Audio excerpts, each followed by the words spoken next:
e vendo que não há nada exceto o osso seco. O primeiro passo para o poder espiritual é reconhecer a sua impotência. E a grandeza de Deus. Isso é o que eu quero que vocês vejam. Nós temos um mundo para ganhar. Não pense que estou aqui nesta noite dizendo que tudo está em trevas e obscuro e devemos dar a volta por aí até a segunda vinda. Não, nós temos um mundo para ganhar. Nós temos nações para salvar. Nós temos dragões para combater. Isso tem que ser feito, mas não pode ser feito no poder de um homem. Mas pode ser feito no poder de Deus. E é por isso que esta conferência é tão importante. Eu espero que isso sirva para vocês, o fato de que os homens são criados Imagem Dei, na imagem de Deus, e que você deve ver o valor em cada homem, mas espero que esta conferência possa mostrar algo mais, mostrar a vocês a queda e a escuridão do homem, a impossibilidade de os homens serem salvos. A parte da obra sobrenatural do Espírito Santo. Eu creio que durante a regeneração de uma alma, irá se manifestar um poder de Deus ainda maior do que na própria criação do universo, porque Ele criou o universo ex nihilo, do nada, mas quando Ele salva um homem, Ele recria uma enorme humanidade caída e corrupta, e transforma isso em algo glorioso, um Filho de Deus. Pode ser feito. O reino pode e será avançado, mas não pelo seu poder. E não pelo meu, mas pelo poder de Deus. Oh, conceda-me, homens fracos, e eu irei virar o mundo de cabeça para baixo. Então agora, para entender a impossibilidade disso, nós temos que olhar por um momento para o homem. E não apenas para o homem, mas para a nossa cultura. E eu quero que vocês pensem agora a respeito do que é o homem. As Escrituras dizem, as Escrituras testificam que o homem está espiritualmente morto. Agora, o que isso significa? O que isso significa? Ora, eu quero que a gente marque aqui por um momento e que a gente vá para uma das melhores explicações em todas as Escrituras, e está em Efésios capítulo 2. Agora, nós não vamos muito longe neste texto, mas temos muito a dizer nessa noite também. Eu quero que vocês vejam as coisas debaixo de uma perspectiva diferente. Em Efésios 2, versículo 1, diz: Ele vos deu vida, estando vós mortos nos vossos delitos e pecados, nos quais andastes outrora, segundo o curso deste mundo, segundo o príncipe da potestade do ar, do Espírito, que agora atua nos filhos da desobediência, entre os quais também todos nós andamos outrora, segundo as inclinações da nossa carne, fazendo a vontade da carne e dos pensamentos, e éramos por natureza filhos da ira, como também os demais. Agora,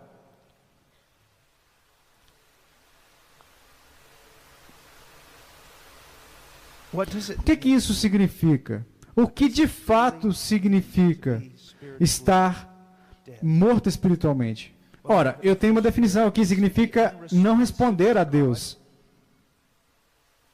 Totalmente, completamente indiferente a Deus, mas responsivo a todos os estímulos pecaminosos, tanto humanos quanto demoníacos. Agora, mesmo se isso não te chocar, mas veja bem, se você entendeu este texto corretamente, se você entendeu o que eu estava dizendo, você tem que ficar chocado. Você precisa ficar chocado. E veja, esse é o trabalho do pregador. Você olha para este texto e você boceja. Você olha para este texto e você coloca numa categoria da doutrina reformada, quando você deveria olhar para este texto e chorar.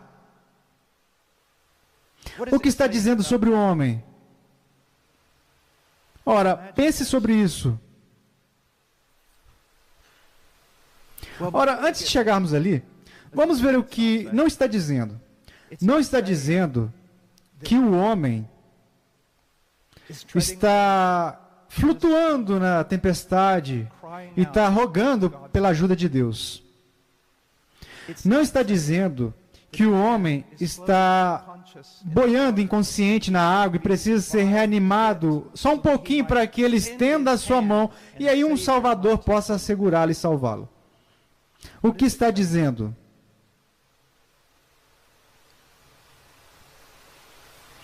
Imagine comigo por um momento um cadáver podre e pútrido no fundo de uma fossa. Uma fossa que foi criada pela sujeira moral e a poluição excretada daquele corpo, desse homem. Você vê, você ouve, ele está morto.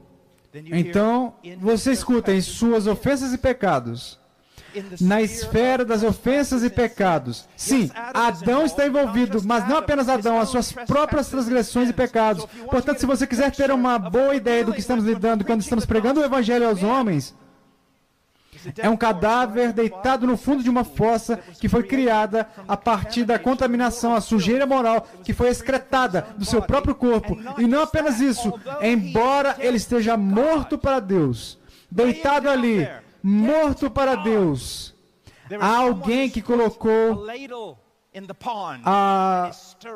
uma concha ali e está misturando. Ele pode estar morto para Deus, mas está animado. E ele responde ao pecado e aos demônios. Então venha até mim com a sua pregação ridícula e me diga como você irá ajudar os pecadores.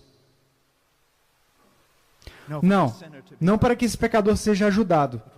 Para isso é necessário uma demonstração magnífica do poder de Deus, que vem apenas por meio da pregação do Evangelho, no poder do Espírito Santo. Mas agora não vamos parar aqui. Não estamos falando de um indivíduo. Lembre-se, eu disse que iríamos falar sobre o homem. Nós falaríamos sobre o reino do homem, a cultura do homem. Então agora imagine que você tem este lago, essa fossa, com um homem dentro. Então você vê outro e outro. Uma poça corrupta após a outra.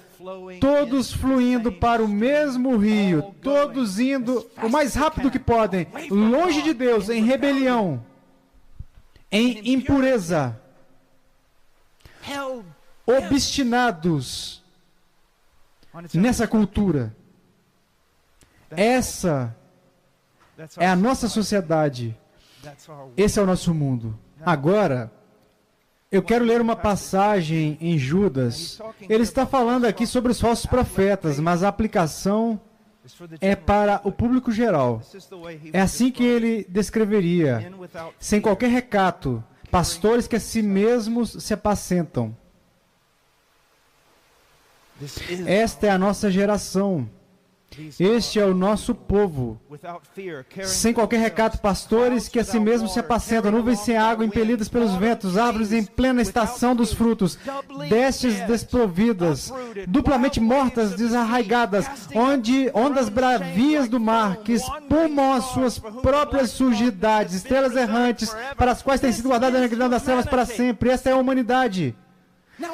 Agora, qual ferramenta você irá tirar do seu bolso para curar isso?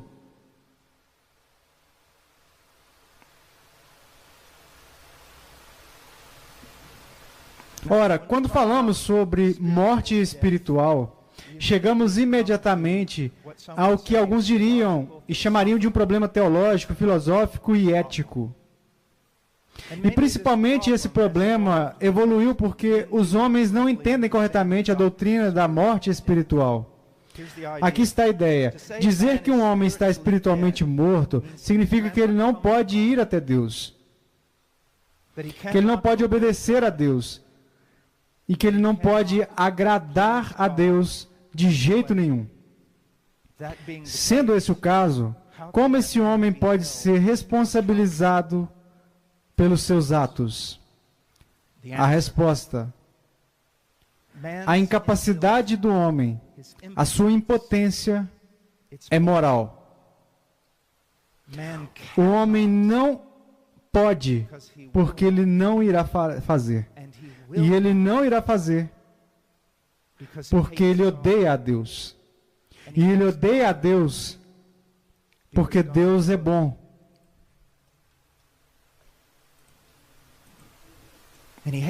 E ele odeia um Deus que é bom, porque ele, o homem, caiu. Ele é corrupto. Ele odeia a luz. Ele ama as trevas. Veja bem, é por isso que e isso não é um sonho para mim. Quando eu estou no púlpito pregando para os perdidos, ou estou no meio de uma praça pregando para os perdidos,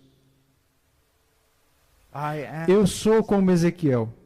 E eu estou em um vale de ossos secos, e não há nada que possa ser feito por essas pessoas. Mas Deus pode. Mas Deus pode. Mas Deus pode. Agora, deixe-me dizer dessa forma: incapacidade espiritual. A incapacidade espiritual do homem é o resultado da sua hostilidade voluntária. Agora eu quero dar a vocês uma ilustração. Se Deus desse um livro, o seu livro, a um cego, então condenasse esse cego porque ele não consegue ler o livro, isso seria injusto. Mas esse não é o caso. Deus deu o seu livro a um homem que pode lê-lo, mas que se recusa a fazê-lo por ódio ao autor, ou até começa a lê-lo, e quanto mais ele o lê, mais ele odeia o autor, até que o joga no chão e xinga a Deus. Portanto, essa criatura, este homem, é totalmente responsável, porque é moral. Não é que ele não consegue enxergar. Ele pode enxergar, mas ele não quer. Eu quero dar a vocês algumas passagens das Escrituras para dar suporte ao que eu estou dizendo. Está encontrado ali em Romanos 1,18. Pois a ira de Deus é revelada do céu contra toda a impiedade e injustiça dos homens, que suprimem a verdade pela injustiça. Quanto o homem pode saber sobre Deus, a pessoa de Deus? Quanto o homem pode saber sobre a vontade de Deus? O homem pode saber o suficiente sobre a pessoa de Deus para odiá-lo. E pode saber o suficiente sobre a vontade de Deus para desprezá-la, rejeitá-la e abandoná-la. Portanto, o homem é culpado. Há um princípio que eu quero compartilhar com vocês, está em Gênesis 37:4. Apenas escute. Isso tem a ver com José e os seus irmãos. Diz, os seus irmãos de José, viram que seu pai o amava mais do que todos os seus irmãos e assim o odiavam. E não suportavam falar com ele de forma amigável. Eles não podiam dizer uma palavra gentil para ele. Agora pense sobre isso. Eles falavam a mesma língua. Viviam próximos, mas o hebraico é bem claro. Eles não podiam, era impossível para eles falarem uma palavra gentil ao José. Por quê? Porque eles o odiavam. A maioria de nós que está no ministério há algum tempo já se deparou com casais que estão à beira do divórcio. E você diz a um deles, você precisa perdoar, você precisa perdoar, você precisa perdoar. E o homem ou a mulher cerra os punhos e diz, eu não posso perdoá-lo. Por quê?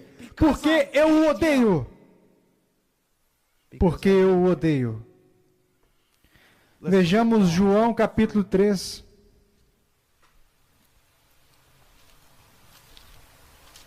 Uma das passagens mais importantes nas Escrituras, João capítulo 13, versículo 19. Jesus dizendo, o mestre.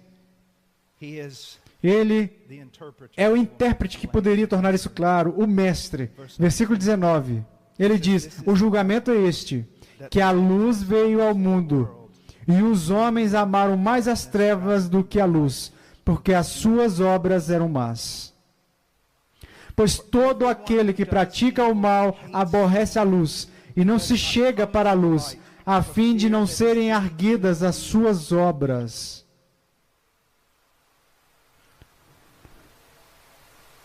Eu tive um amigo há muitos anos na faculdade, e ele era um cara estranho. Eu quero dizer, ele pregava para qualquer um.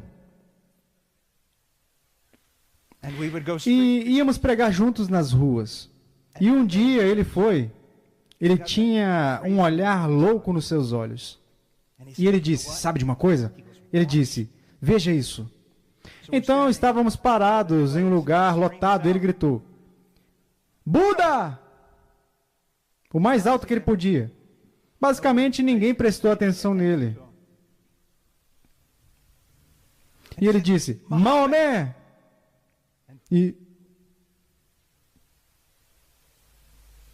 Então ele disse: observe isso. Jesus. E a reação, ainda lá naquela época, há quase 40 anos, foi impressionante. Quero dizer, se você olhar para a vida de Cristo, uma vez eu estava em uma entrevista em Detroit, e um homem disse, eu quero começar a entrevista fazendo essa pergunta: como você lida com o fato que tantas pessoas te odeiam? E eu disse: ora, eu realmente não sabia disso até agora, obrigado. Então eu disse isso, quando as pessoas dizem coisas ruins sobre mim, eu sempre me lembro que elas perseguiram a Cristo. Ele acenou com a cabeça, mas então eu disse: mas há uma grande diferença. Ninguém nunca teve um motivo para perseguir a Cristo. A minha ousadia, às vezes, tem sido impetuosidade. As minhas palavras já foram cortantes. Mas ninguém jamais poderia apontar para Jesus. Ainda hoje em dia, os inimigos de Cristo não podem apontar qualquer transgressão dele. Então, por que ele é odiado? E eu apresentaria a vocês o homem mais odiado deste planeta. Por quê? Porque ele era luz. Porque ele era justo.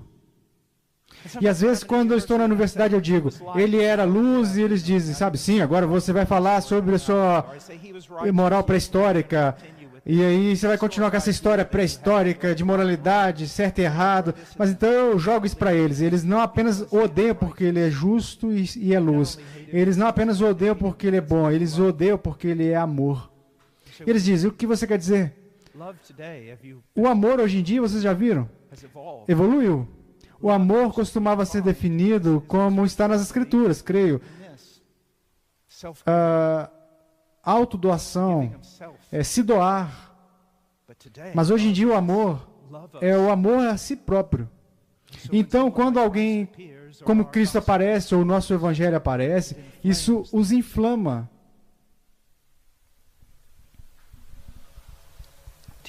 Vocês estão entendendo em que tipo de batalha nós estamos?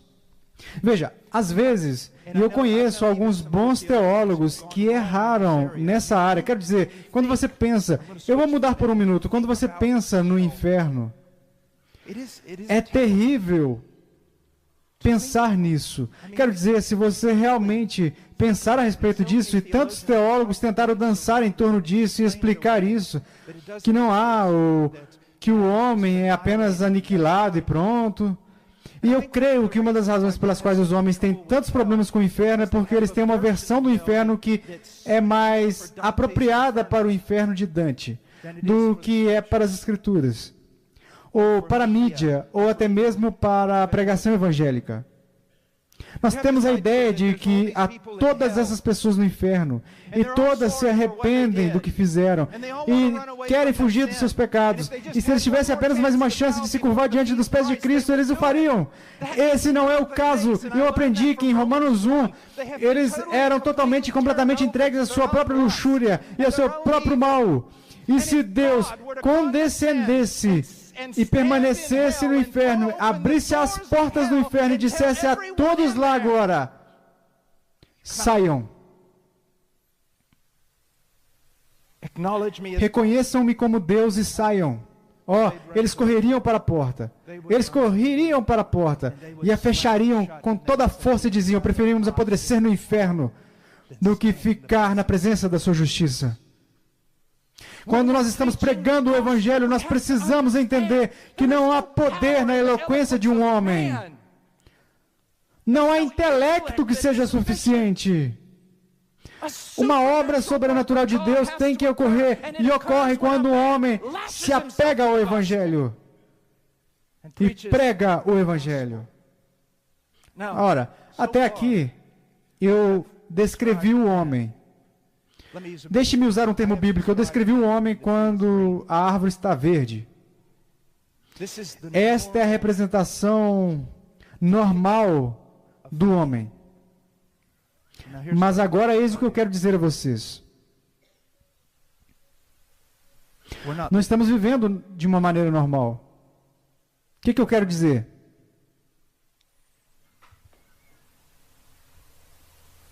Estamos vivendo e trabalhando em uma cultura, agora.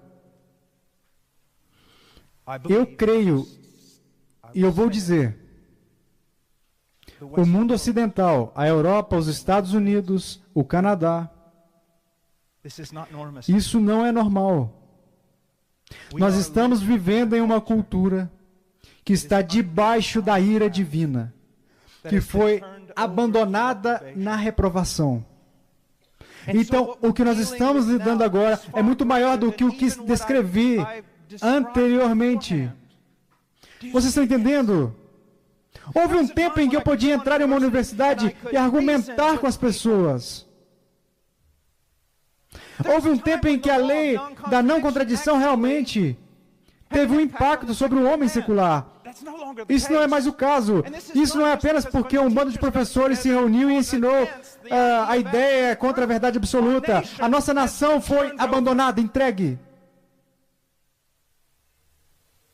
Então, se alguma vez houve um momento, não para ficar circulando, mas para confiar no poder do Evangelho, é agora. Nada mais irá ajudá-lo. Houve um tempo nessa cultura, nos anos 90, quando tudo o que você tinha que fazer era pregar uma mensagem conservadora sobre os valores tradicionais americanos, e você podia encher as igrejas, e eles faziam isso.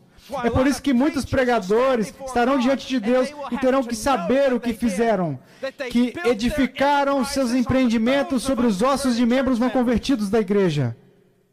Mas você não pode mais edificar uma igreja dessa forma. Ninguém quer Jesus, a menos que o Espírito de Deus mude a sua natureza.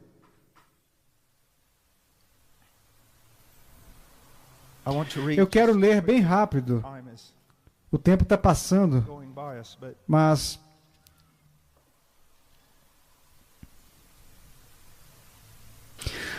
pois a ira de Deus é revelada do céu contra toda a impiedade e injustiça dos homens que suprimem a verdade e a justiça. Agora veja, eles são vítimas? Não, porque o que é conhecido sobre Deus é evidente neles.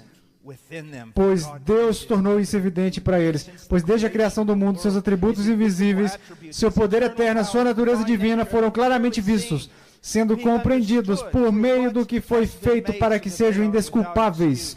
Pois, embora conhecessem a Deus, eles não honraram como Deus, nem deram graças. Mas eles se tornaram inúteis em suas especulações, e os seus corações tolos foram obscurecidos. Dizendo-se sábios, tornaram-se tolos e trocaram a glória do Deus incorruptível por imagem corrupta do homem, de aves, de quadrúpedes e répteis. E continua, e vai adiante, cada vez mais, em uma decadência moral. Mas aqui está o que eu quero que vocês vejam. Quando você vir todos os pecados que estão em Romanos capítulo 1, não faça o que a maioria das pessoas faz. Eles veem esses pecados e dizem: por causa desses pecados, o julgamento de Deus virá sobre a América. Não! Se você vir esses pecados, o julgamento de Deus já veio sobre a América. Isso é o que vocês têm que entender, porque o pecado aqui, e é isso que me deixa irado, o grande pecado aqui, não é o que vocês pensam. Não é o que os homens fazem a si mesmos ou o que os homens fazem aos outros homens. O grande pecado aqui é que, embora eles conhecessem a Deus, eles não o desejaram. Vocês precisam entender algo. Não há nada, ninguém mais precioso para Deus do que o seu Filho. Tudo o que Deus já fez, Ele fez por seu Filho. A sua salvação foi realizada para o seu Filho. Ele está reunindo um povo para o seu Filho. Na mente de Deus, tudo tem a ver com o seu Filho. E assim, o grande pecado da América, o grande pecado da Europa, séculos de pregação do Evangelho, rejeição após rejeição, após rejeição, após rejeição, daquele que é mais precioso aos olhos de Deus, o seu Filho. E é por isso que qualquer tentativa de tornar este país conservador novamente, ou grande mais uma vez, ou qualquer coisa, irá falhar. Porque Deus está preocupado com uma coisa, e não é uma coisa, é uma pessoa, é o Filho dele. Estar bem com Deus, seja você um indivíduo ou uma nação, tem a ver com amar seu Filho. Agora, eu quero mostrar outra coisa. Vamos para Isaías. E vou falar mais sobre o julgamento de Deus sobre o Oeste.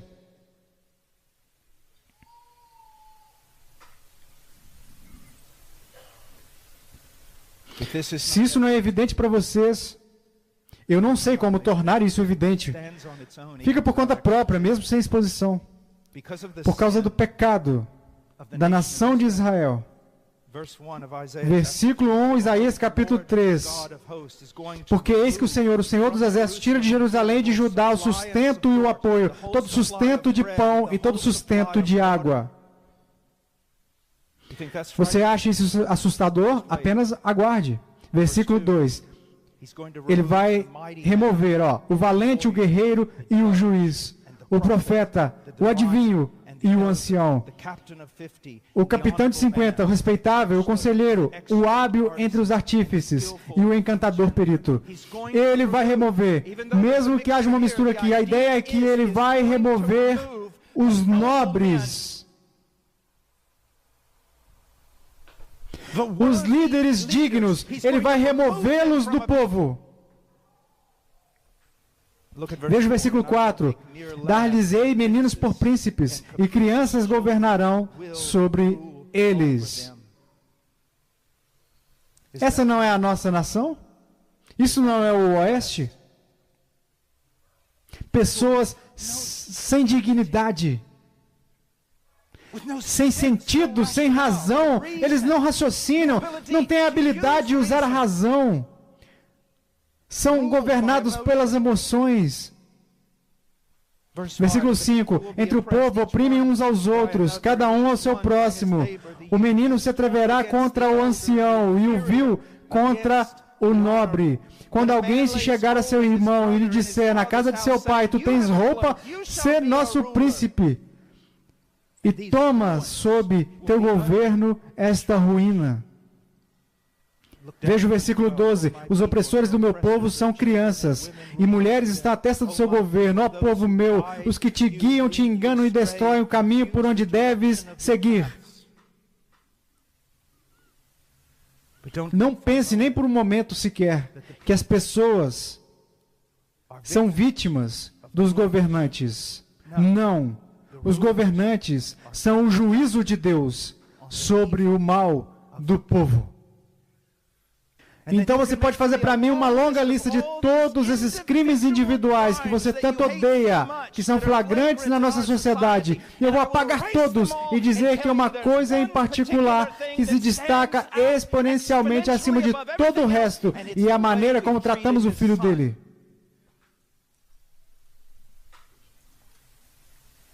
Isso é o que traz reprovação.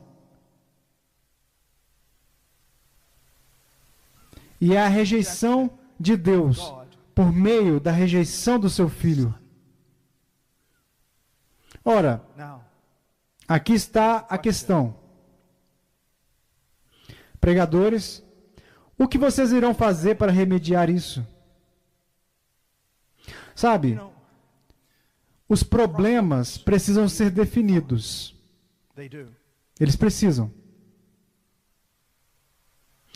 Intrincadamente, por homens de grande intelecto, precisam ser compreendidos. Mas não basta identificar problemas e falar sobre eles. Não basta simplesmente explicar tudo isso com precisão. A questão é, o que iremos fazer? E não há nenhum lugar no Antigo ou no Novo Testamento que me diga que, como ministros de Cristo, devemos contornar os obstáculos e nos esconder. Devemos seguir adiante. Temos um rei que vai adiante, conquistando para conquistarmos. E aqueles que cavalgam atrás dele estão debaixo do seu controle soberano. E aqueles que não lidarem corretamente com ele, ele irá lidar corretamente com eles. Nunca houve um momento como este. Fique de pé.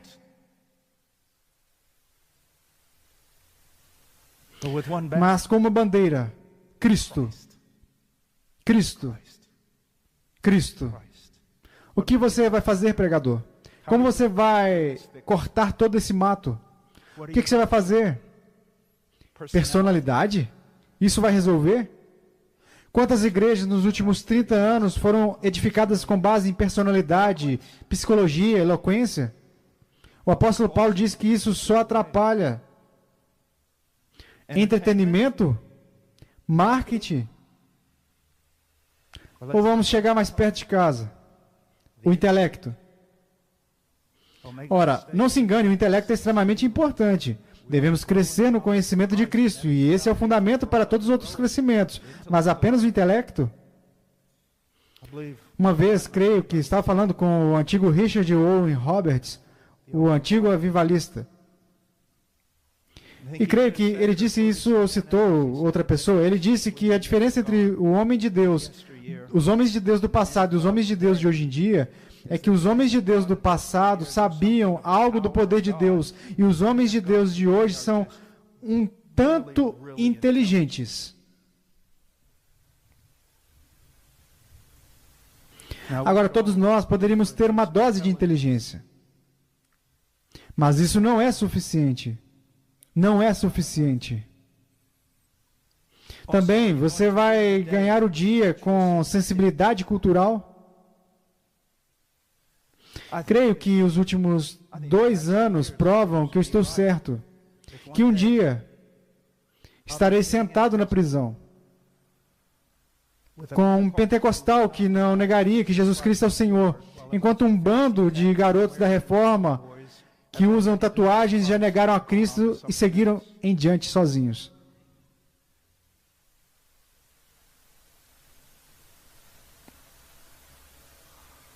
O que nós iremos fazer? Iremos dar uma trégua à cultura?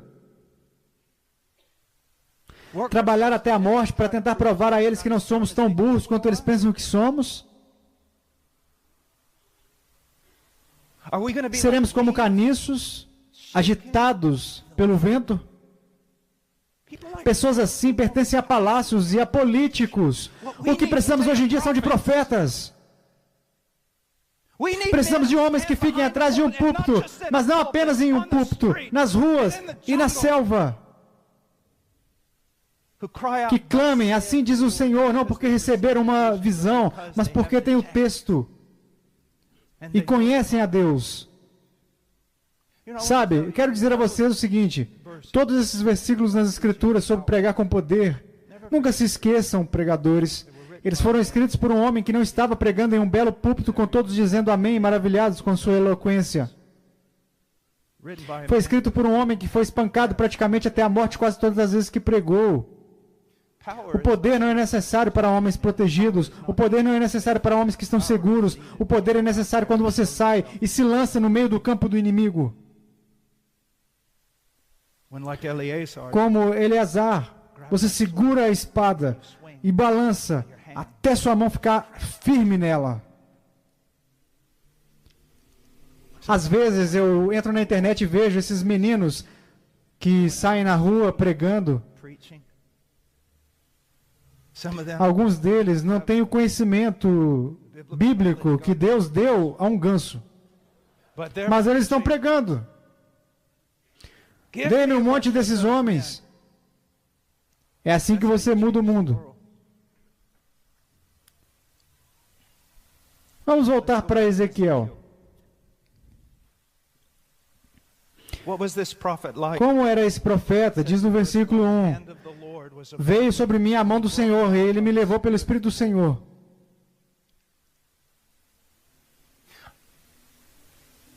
Agora, isso é usado frequentemente em Ezequiel. Mas isso é a sua preocupação? Eu tenho idade suficiente para ter participado de grandes discussões com o que nós chamaríamos de homens da antiga vanguarda. Não apenas os calvinistas da antiga vanguarda, mas Henry Hill, abundância de leitura de Tozer e outros. Nós adoraríamos fazer isso. Você é um homem de Deus. Não que você seja grande, não que você esteja fazendo conferências, não que seu nome esteja em todos os lugares, mas Ele conhece você em particular. O seu nome é conhecido no céu. Ele escuta você. Você passa a madrugada com Ele, você é um homem de Deus, a mão dele está sobre você, você pode estar pastoreando 25 pessoas, mas você é um homem de Deus. Você tem essa segurança.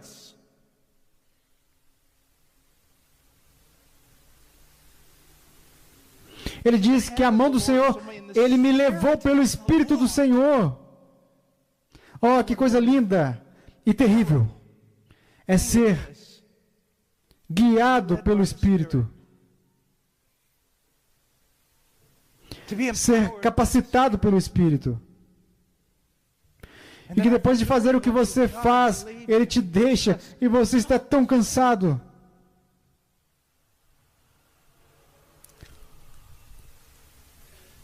Eu não irei permitir que uma multidão de hereges, ensinando uma multidão de falsas doutrinas sobre o Espírito Santo, roube a minha herança de mim.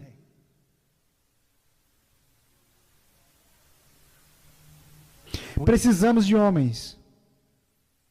Para fazer o quê? Para estar constantemente clamando pela manifestação cada vez maior da vida e do poder do Espírito Santo em suas próprias vidas e na igreja.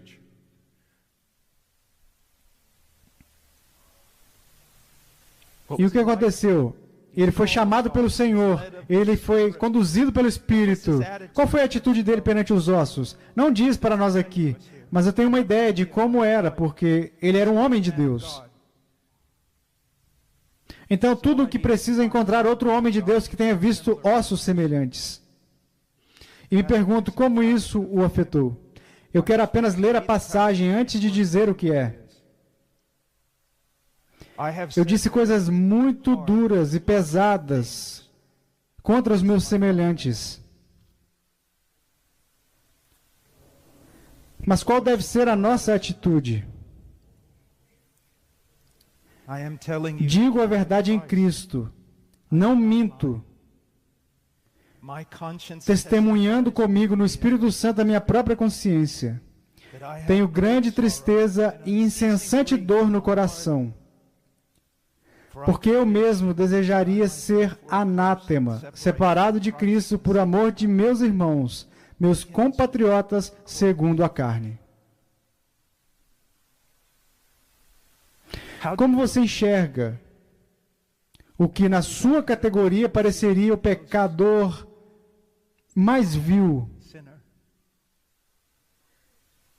Tristeza? Às vezes, o pregador acha difícil até mesmo andar na calçada ou em um shopping. Perdição. Pessoas perdidas. Pessoas machucadas. Seus olhos têm cores diferentes. Os nomes são diferentes. Eles sangram quando são cortados.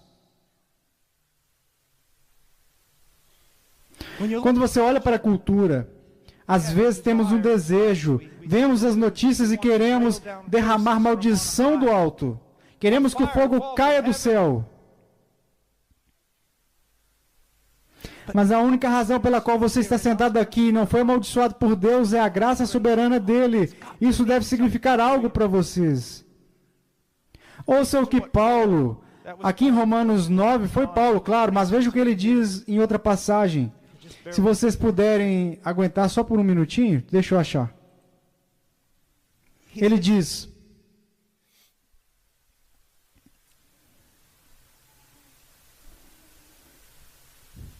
pois nós também outrora éramos nécios, desobedientes, desgarrados, escravos de toda sorte de paixões e prazeres, vivendo em malícia e inveja, odiosos e odiando-nos uns aos outros. Quando, porém, se manifestou a benignidade de Deus, nosso Salvador, e o seu amor para com todos.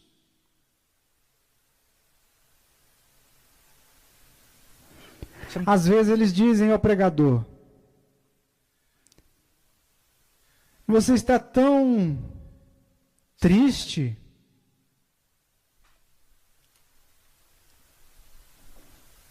Sim. Sim. Isso vai te matar, sabe? Rapidamente. Sim. Suponho que sim. E eu irei me juntar a Brainer, McShane. Sim. Ora, o pregador nunca se arrepende do que você deu a ele. Somos administradores do Evangelho de Jesus Cristo. Com um título como esse, você não precisa de reputação. Você pode lavar os pés de qualquer um, até mesmo do seu inimigo. Vamos, sabe, nos últimos 20 anos, ouvimos isso várias vezes, e é tão verdade. É tudo sobre a glória de Deus, tudo sobre a glória de Deus, tudo sobre a glória de Deus. Isso é tão verdade. Não pode ser enfatizado o suficiente, mas lembre-se, há um segundo mandamento semelhante a esse. Ame o seu próximo. Ame as pessoas. Ame o pior deles. Eu suponho que seja uma coisa terrível ser um grande pecador antes de se converter. Mas posso falar por experiência própria, que contém uma bênção amarga. Você se lembra do que foi? Você se lembra do que você foi? O amor não é uma coisa na vida cristã. Ele é a coisa.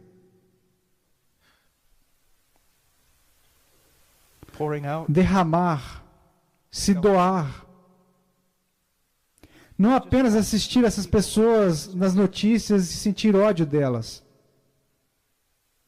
Pregar o Evangelho para elas. Creio que ele olhou para aqueles ossos e disse: esse é o meu povo.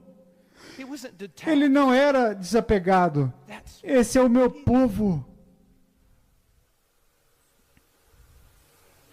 Qual foi a atitude do profeta quando viu os ossos? Tristeza. Mas então, vamos voltar para Ezequiel. Versículo 3. Deus disse a ele: filho do homem, acaso poderão reviver estes ossos? Respondi: Senhor Deus, tu sabes. Eu amo isso. Ele não presumiu da graça de Deus, mas ao mesmo tempo ele não duvidou da graça de Deus ou do seu poder. Deus, se o Senhor quiser que eles vivam, eles viverão. Há uma coisa linda quando tudo tem a ver com Deus e somente Deus pode fazer isso. Há uma segurança nisso. Há algum lugar na Escritura que diz que não podemos levar o Evangelho às nações? Em algum lugar? Não. Há algum lugar nas Escrituras onde diz que não pode haver um avivamento? Que as nações não podem ser transformadas? Não, não diz isso. Não diga que sim. Não diz. Este não é um momento para homens pequenos, com corações pequenos e espíritos rígidos, endurecidos. Este não é um momento para assistir aos noticiários e ao Instagram e ficar deprimido. Por quê?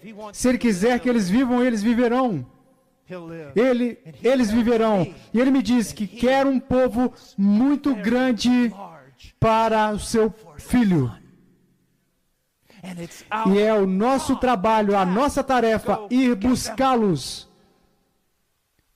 Ir buscá-los.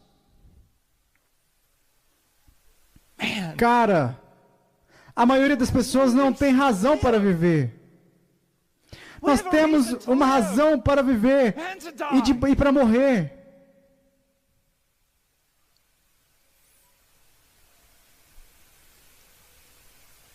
Qual foi a atitude do profeta?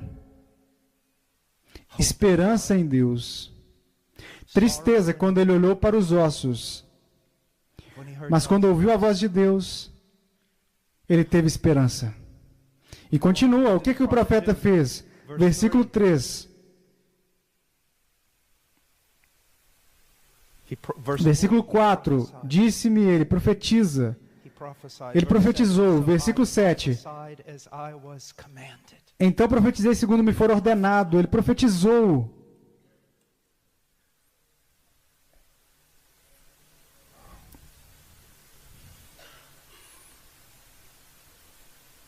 Há poder nessa palavra.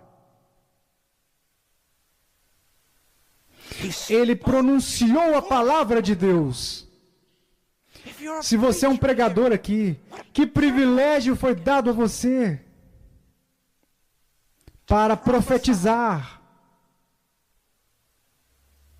para pregar, não através de visões, não por sentimentos, mas pela palavra inspirada, inerrante e infalível. Mas agora eu quero dizer algo por um momento sobre a pregação. Eu quero passar para a instrução de Paulo a Timóteo.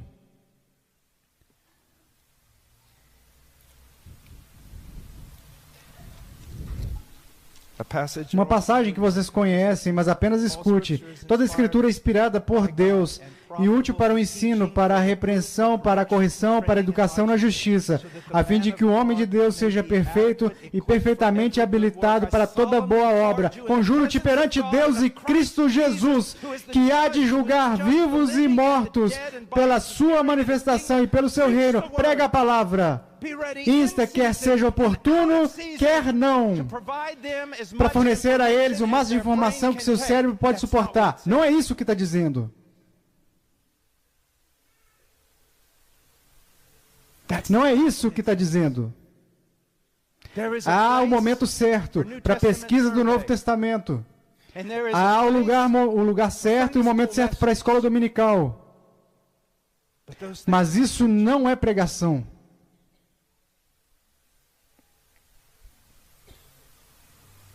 Você está feliz com seu sermão? Porque acertou todas as palavras? Porque o seu trabalho exegético foi tão cuidadoso? Porque todos esses grandes expositores aplaudiriam você por não ser como Paul Washer? Você está contente com o que fez? Se você está contente com essas coisas, então saia do púlpito, nunca mais volte para ele. Você está buscando pessoas para serem convertidas. Você está buscando santos para serem edificados. Você não está satisfeito com a sua performance. Você quer ver Deus movendo. E você não irá ficar satisfeito, você não ficará feliz, você irá segurar as pontas do altar e dizer: dê-me isso, dê-me almas ou eu morro. Você prega como um moribundo para moribundos e prega como se nunca mais fosse pregar de novo.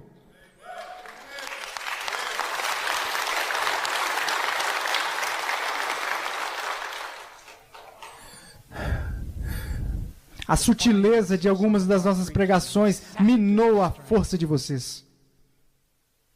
Agora, não me interpretem errado. Se o Steve Lawson vier aqui com uma das suas aulas de pregação expositiva, participe. Eu estou pensando em levar alguns para mim. Mas isso não é tudo. E se o Steve estivesse aqui agora, ele estaria gritando aleluia. Oh, pregadores, pregadores, é uma coisa perigosa. É perigoso para o homem se ele pregar errado. Porque um dia ele estará diante de Deus e terá que dar resposta, conta por cada palavra. Mas é perigoso para a congregação se ele pregar corretamente. Porque eles estarão diante de Deus e terão que dar uma resposta para cada palavra. A pregação é perigosa. Precisamos de homens perigosos. Ele pregou. Ele pregou. Eu não vou conseguir chegar até a última parte, mas eu quero passar rapidamente para ela. Ele não apenas pregou. Observe no 7, ele disse: então profetizei segundo me for ordenado. Enquanto eu profetizava, houve um ruído, um barulho de ossos que batiam contra ossos e se ajuntavam cada osso ao seu osso. Olhei, eis que havia tendões sobre eles e cresceram as carnes e se estendeu a pele sobre eles, mas não havia neles o espírito. Conversão e barulho são duas coisas completamente diferentes. Uma transformação moral não é uma conversão. Frequentar a igreja não é uma conversão. E eu temo que muitos pregadores tocam na arca de Deus para confirmar ou colocar alguma afirmação em uma pessoa que ainda não se converteu. O pregador, ele tem que arar, semear e regar. E sim, a conversão pode vir em um momento, ou pode demorar meses, nos quais o pastor fiel volta repetidamente. Há uma história que eu amo compartilhar, eu já contei ela 1 milhão de vezes. Quando eu estava perto do Alasca, eu estava pregando e havia um senhor, quando eu subi no púlpito, era um homem monstruoso. Ele era o ser humano mais triste que eu já tinha conhecido. E depois que eu terminei de pregar, imediatamente eu comecei a pregar o evangelho e havia apenas algumas pessoas lá, na verdade talvez 20. E quando eu terminei, eu fui direto até ele e eu disse: Senhor, o que há de errado contigo? E ele disse: o médico acabou de me dizer que eu vou morrer. Eu disse: quando? Ele disse: eu tenho cerca de 2 meses. E eu disse: eu vou fazer o seguinte, eu vou cancelar o meu voo amanhã. E eu vou sentar aqui com você e pregar este evangelho para ti até que uma de 2 coisas aconteça: que você se converta ou você morra e vá para o inferno. E nos sentamos naquela noite, e o que você faz? Eu disse: você entende a mensagem que eu preguei? E ele disse: claro, uma criança teria entendido isso. O que a maioria dos pregadores teria feito? Tudo bem, você gostaria de fazer esta oração? Mas ele disse: é isso? Acabei de entender, e é isso? E eu disse: não. Então passamos do Antigo Testamento para o Novo, por mais de 1 hora, falando sobre arrependimento e fé, apenas lendo as Escrituras, porque a fé vem pelo ouvir, e ouvir e ler as Escrituras, explicando elas. Isso é arrependimento, isso é fé, isso é arrependimento, isso é fé, é por isso que ele morreu. E no final, eu disse: você entendeu? Ele disse: eu entendo, mas e aí? E eu disse: bem, vamos orar. E depois da oração eu disse, vamos começar de novo. Eu disse, vamos, apenas vá para João 3,16. Ele disse, já lemos isso. E eu disse, ora, e me lembro das suas mãos enormes, a Bíblia estava no colo dele, ele era uma montanha de um homem. E eu disse, leia. E ele disse, ok. Porque Deus amou o mundo de tal maneira que deu o seu único filho, aquele que... E as mãos dele começaram... Eu estou salvo. Eu disse o quê? Ele disse, eu estou salvo, eu tenho a vida eterna, eu vou para o céu. Eu disse, como você sabe? Ele disse, você nunca leu esse texto?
I walked 1,000 miles so far, chasing dreams that left a scar.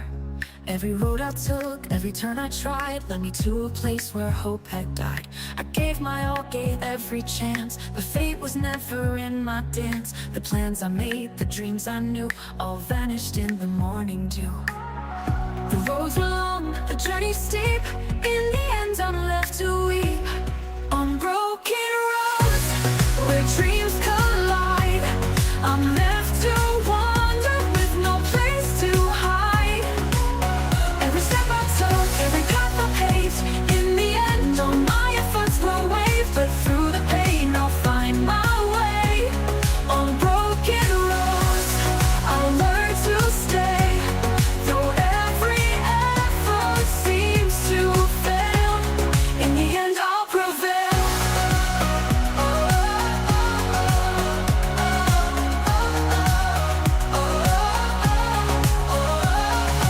Dark, the days were cold. In every story there's a truth untold.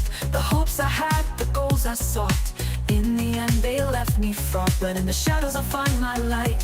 Through the struggles, through the fight. Though the roads are broken and dreams are torn, I'll rise again, my spirit reborn. The paths were rough, the journey tried, but in the wreckage I'll confide. On broken roads, where dreams collide, I'm left to wander with no place to hide.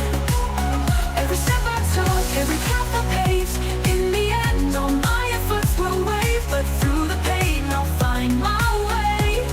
On broken roads, I'll learn to stay. Though every effort seems to fail, in the end I'll prevail. Through the cracks and the scars I see a new beginning wait for me. And every fall is a rise to find. In the broken roads, peace of mind. On broken roads, where dreams collide, I'm left to wander with no place to hide. Every step I took, every path I paved, in the end all my efforts were waived. But through the pain I'll find my way. On broken roads.